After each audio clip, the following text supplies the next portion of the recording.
அஸ்ஸலாமு அலைக்கும் வரஹ்மத்துல்லாஹி வபரகாத்துஹு. கண்ணியமிக்க அல்லாஹ்வின் நல்லடியார்களே, ஹஸரத் அப்துல்லாஹ் பின் முபாரக் ரலியல்லாஹு தஆலா அன்ஹு அவர்களிடத்துல ஒருத்தர் வந்தாரு.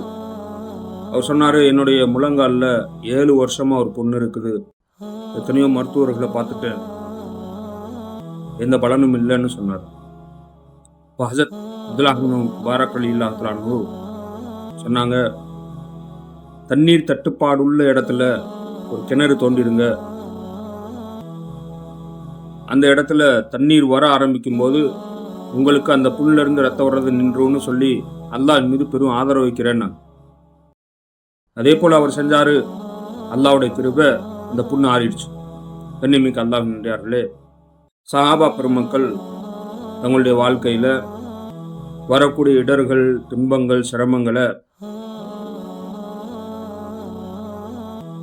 குறிப்பாக நோய்களுக்கு சதக்கா செஞ்சு அதன் மூலியமாக வைத்தியம் பெறக்கூடிய வழியை, அல்லாஹ்விடத்திலிருந்து நிவாரணம் அடையக்கூடிய வழியை நமக்கெல்லாம் கற்றுக் கொடுத்திருக்கிறாங்க. அதே போலத்தான் நாமும் சில நேரம் நோய் ஷிஃபாவாகிறதுக்கு சதக்கா செய்கிறோம் தான். ஆனால் நியத்து இருக்குதே சில மக்கள்கிட்ட, செஞ்சு பார்ப்போம் ஆனாலும் ஆகும் அப்படின்ற எண்ணத்தில் செய்கிறோம்.